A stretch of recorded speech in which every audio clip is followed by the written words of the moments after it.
I don't often say it, in fact, I don't think I've ever said it, but if you think you might like this camera, just go ahead and buy it. This is the Fujifilm X100 6. Let's go somewhere else because this is under embargo and we're outside the Fujifilm shop just saying, oh, this is a brand new Fujifilm X100 6. Not too conspicuous. It's good that it looks the same. It looks pretty much the same. Just don't shout it too loud. No. Fine. Yeah, I mean, they haven't really changed too much in terms of looks, but that's fine because the X105 was already pretty nice. I mean, the X105 didn't really change too much. The big thing was the screen on the back, which is, you know, tilty, but not flippy. But it just fits so nicely. It is. Even Leica doesn't do that well with their Q3. I just don't understand it. It's a tilty screen, which doesn't look too much like a tilt screen. You cover that bit on the side, Yeah. it just looks You like a thought regular it's screen. fixed? I can't remember the X105, what the back was like. It feels very bare here, very minimal. When I first picked this up, I thought, oh, where's the D-pad? You've just got this little nubbin here. Shouldn't be shooting raw just because.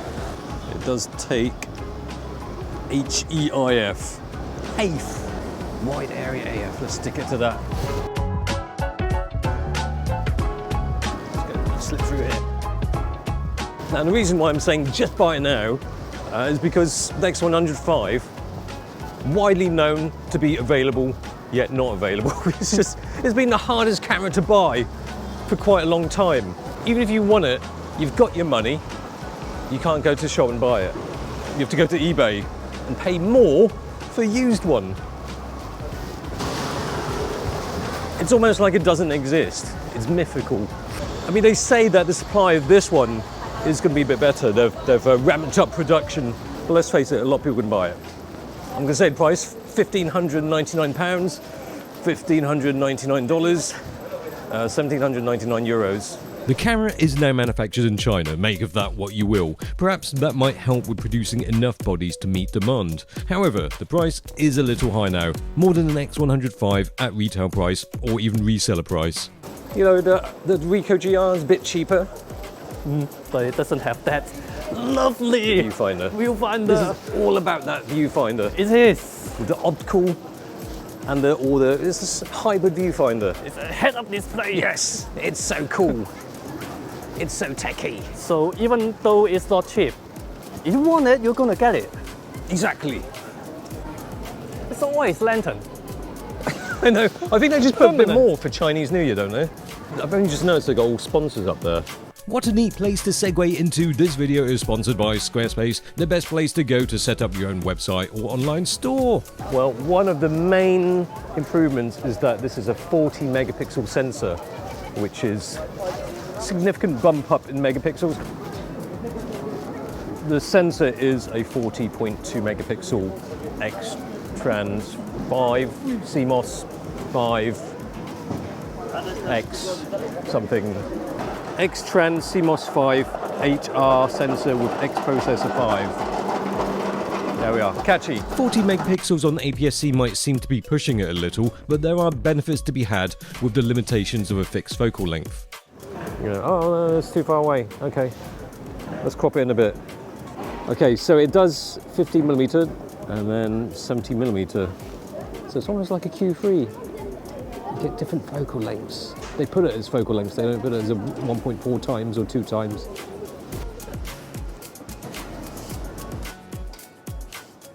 Apart from the bump up in resolution, well, the autofocus is already pretty good, but then they've got face, eye, AF. Same as before, the face and eye AF stuff doesn't work with the optical finder, unfortunately. If you want it, you have to use the EVF or LCD screen. So some of the specs sound pretty similar. We got 425 autofocus points, you got the face, eye, AF. But, you know, new processor, so things should be a little bit snappier. It's already pretty good with a 5. The focus is mostly quick and accurate enough, although I sometimes wish I could benefit from that face and IF through the optical finder, because that is really the whole point of this camera, right? It works quite well. It picks out the bodies even when they're facing away. Because when they're a bit further away, it's just going a bit crazy trying to find. Too many people in Yeah. London. Is it London proof? But it's quite smart. Even when just now his head was not even really turned around, he picked up on the eyes. And pick up body and head even with hoodies on. Yes. I mean, it's not new, but it just works as it should be. It's attractive, understandably, and I did find myself quite often resorting to LCD shooting with the X100 VI. It's actually nice to have this tilty screen sometimes. You know, I don't always need to use this. Sometimes you want to do a little waist Yeah, it's good level. to have both. Yeah. I'm kind of glad that they didn't put the selfie screen on it. Because so many cameras these days, they feel the need to put a selfie screen because the shift towards video. It's like, oh, you know, people are vlogging. Oh, this camera's for vloggers. For social media people. No. Just for people who like taking photos. Nice photos with some nice colours. The actual finder and the LCD on the back, same. They've not changed it. So the LCD screen on the back, it's not too high resolution. However you use it, it still feels like Fujifilm's sleekest and discreetest shooter. The irony of wearing sunglasses on a day like this. You got sunglasses? Ah yes, even though not needed today, I am suited up with shades, just like the X100 VI. Got 4-stop ND filter, I don't really need it today. It's pretty grey and miserable day, but 4-stop ND filter. One thing you could use it for is to bring down the shutter speed with your daytime shots in order to get some slower shutter speed images, which is made more possible handheld thanks to another addition. Apart from the megapixels, I think the significant upgrade with the 6 is that now it has IBIS. Oh! So in theory you can shoot in, you know, with very low shutter speeds. Well, I just did one back there, so I don't need to show you again. So with the IBIS, that means you could take some all right video now, because when you took video with the X100 V, it's still a bit kind of shaky. And they've also improved the video mode, so they've got 6K, slightly cropped 1.23 times. You can do 4K, obviously, 422 10-bit. In fact, why don't we do it? Because look what else I've sneaked out. Oh! We've got a black and the silver version lock when you use this. By the way, both are X100 VI. Yes, just to make things clear, because it does look the same. And this, I've also got the X100 OG. You know, not too much has changed, has it? Style-wise, the X100 hasn't evolved too much, doesn't really need it. But likewise for video, the X100 has never really seemed to evolve with the demands of modern day video shooters. But the 6 is different, it's actually better suited for it, finally. Only one problem is it used 2.5 jack, not 3.5. Oh, what? So I can't use the mic now. Oh, okay. I mean, I didn't think of that. I do have a converter. Yeah. Well, not converter, I have a cable. You can put headphones in it, can't you? Yeah, Is it USB-C? Wire USB-C adapter. Okay. Now we are filming now, eventually. We're filming with, well, we're filming two Fujifilms here. Two Fujifilm X100 6s. Should say that a bit more quietly. Filming each other in 4K. Now it's got a Turner. Yeah. There's F-Log, 13 plus stops of dynamic range, 10-bit, 422. I think 4K is probably the better choice. You can do 4K 60? Yeah. And IBIS. IBIS. Stabilization. Yeah. I mean, it's not really going to be a vlogger's camera because 35mm is a bit too tight. Presumably it should be stable enough. I mean, Fujifilm stabilization is pretty good with their other cameras, so they'll probably just put the same tech into here. Before, it's like almost like what's the point of having video mode? It's shaky as hell. The IBIS will make it a lot more useful, especially if you're going to take this on your travels or whatever, or just get some nice B-rolls with this. Yeah. And I'm loving the aperture ring. I mean, I can feel the aperture ring rather than looking at the screen and fiddle with the dials. It's just like the old days where you'd have to just kind of rely on the position of these to know what aperture you're on. I just realised you didn't keep you up while smoking a cigarette.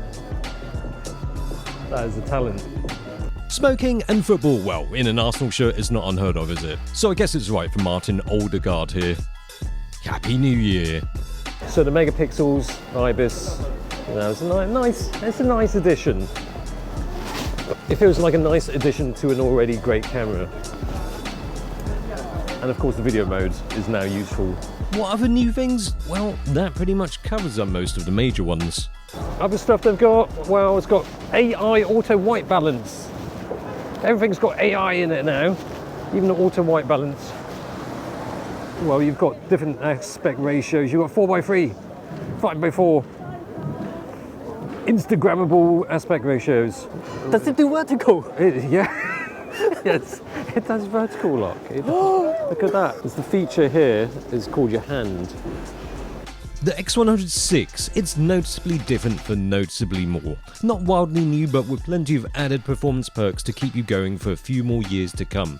The good thing is that it will be available, like actually probably available from 28th of February. And for a cool camera that offers so much for not so much, let's hope it stays that way for a long time.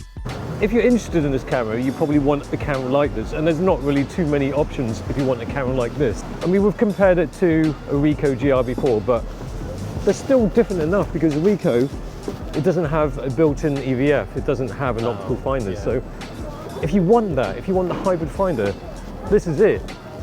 And now there's a special edition as well. There is a special edition because this is the 90th anniversary of Fujifilm.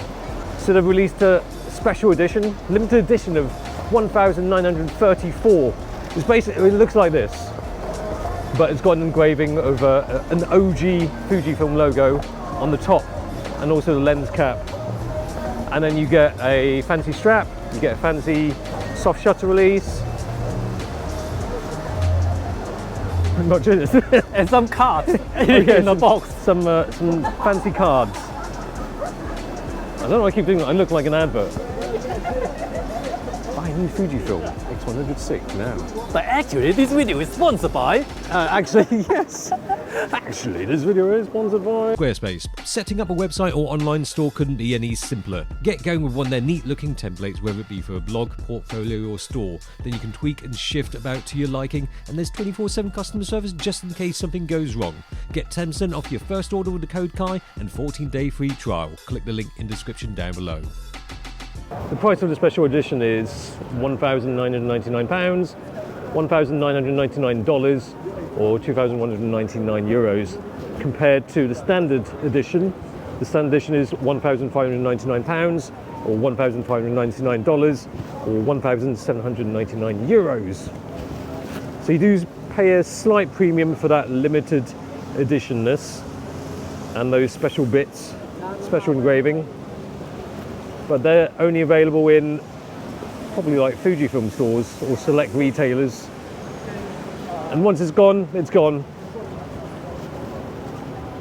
But just saying, yeah, it is the same color as this. It's not like a different shade. It's just this silver color with a different engraving and some cards and accessories. So I didn't really sell it, did I? You know, I don't own an X100, but when coming back to the X100, I was like, oh, it was quiet. There's the leaf shutter. Did you mention that you've tried high-speed flash sync? No, on I Fuji- haven't oh. tried. But you can with, Yeah. with a leaf shutter. It's just that, by the way, when the A9 Mark III, you can do high-speed sync. X100 have been doing that from the start. Wow, leaf shutter. Some geek is going to tear you apart and say, but the A9 III. Actually, Actually, lock.